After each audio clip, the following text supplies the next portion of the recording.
Hi friends इनकी पातीना நம்ம இட்லிக்கு ஒரு வித்தியாசமான குருமா பார்க்க போறோங்க.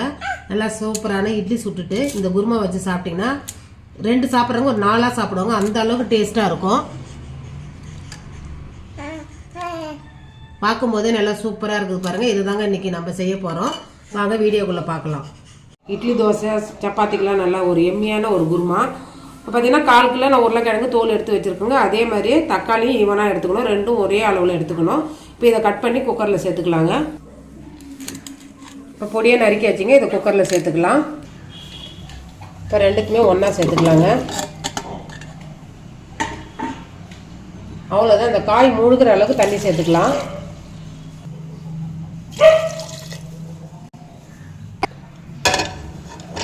குக்கரை வந்து மூடி போட்டு ஒரு 5 விசில் வச்சுக்கலாங்க. நல்லா தக்காளி நல்லா குழைய வேகணும். அதனால் ஒரு 5 விசில் வச்சுக்கலாம். இது அப்படியே வேகட்டுங்க. இப்போ பார்த்தீங்கன்னா அதுக்கு ஒரு மசாலா ரெடி பண்ணிக்கலாம். அதில் ஒரு கைப்பிடி அளவுக்கு தேங்காய் துருவன தேங்காய் எடுத்துக்கலாங்க. அது கூடவே ஒரு டேபிள் ஸ்பூன் அளவுக்கு பொட்டுக்கடலை சேர்த்துக்கலாங்க. 1/4 டீஸ்பூன் சோம்பு, ஒரு 10லேருந்து ஒரு 15 மிளகு சேர்த்துக்கலாங்க. ஒரு 4லேருந்து 5 முந்திரி பருப்பு சேர்த்துக்கலாங்க. கூடவே 2 பச்சை மிளகாய் வச்சுக்கலாங்க. இதை சேர்த்து நல்லா ஒரு பேஸ்ட்டாக அரைச்சி எடுத்துன்னு வந்துடலாம். அவ்வளோதாங்க. மசாலா இப்போ நம்ம அரைச்சின்னு வந்தாச்சு. இது அப்படியே இருக்கட்டும். 5 விசில் வந்துடுதுங்க. இப்போ எடுத்து ஓரமாக வச்சுட்டு இப்போ தாளி போட்டுடலாங்க. இப்போ கேஸ் ஆன் பண்ணிவிட்டு கடாய் வச்சுக்கலாங்க. இப்போ கடாயில் எண்ணெய் சேர்த்தாச்சு. இப்போ எண்ணெய் காஞ்சது ஒரு 1/4 டீஸ்பூன் சோம்பு சேர்த்துக்கலாங்க. சோம்பு நல்லா வெடிச்சு ஒரு 100 கிராம் வெங்காயத்தை நீல வாக்கில் கட் பண்ணி வச்சுக்கிறேங்க. அதை சேர்த்துக்கலாம்.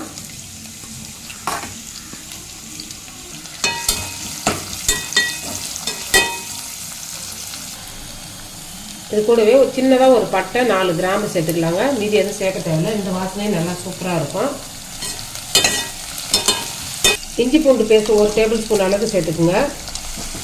அதே சேர்த்து அந்த வெங்காயத்தை கூட நல்லா வதக்கி விடுங்க. இந்த பச்சை வாசனை போகிற அளவுக்கு. தேவையான உப்பு சேர்த்துக்கலாங்க.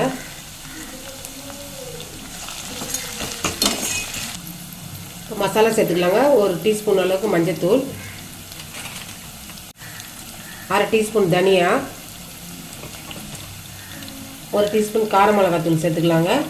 இதில் வேறு எந்த மசாலாவும் சேர்க்க தேவையில்லை. நம்ம தேங்காய்லாம் அரைச்சி ஊற்றுறதுனால ரொம்ப மசாலா சேர்க்க தேவையில்லைங்க. இந்த மசாலாவுடைய பச்சை வாசனை போகிற அளவுக்கு வதக்கிக்கலாம்.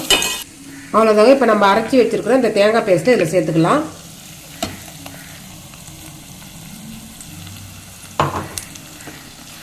இந்த மசாலா கூட நல்லா கலந்து விடுங்க. இந்த மிக்ஸி ஜாரில் கொஞ்சமாக தண்ணி சேர்த்து நம்ம அதில் இந்த மசாலா இருக்குது இல்லைங்களா, அது தண்ணி சேர்த்து இதில் ஊற்றிக்கலாம்.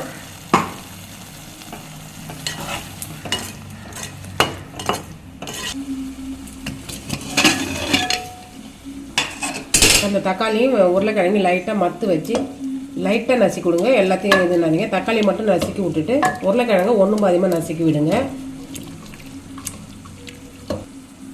இந்த அளவுக்கு கடைஞ்சிக்கினா போதுங்க. வேகிற அந்த மசாலாவெல்லாம் சேர்த்துக்கலாங்க.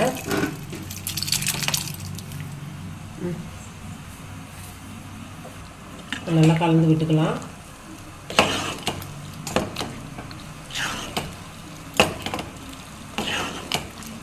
கொஞ்சமாக தண்ணி சேர்த்துக்கலாங்க.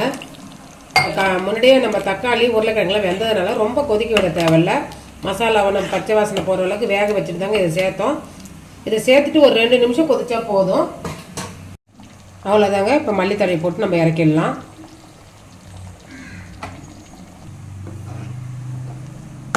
அவ்வளோதாங்க. சூப்பரான இட்லி குருமா ரெடி ஆகிடுதுங்க. அப்படியே இருக்கட்டும்.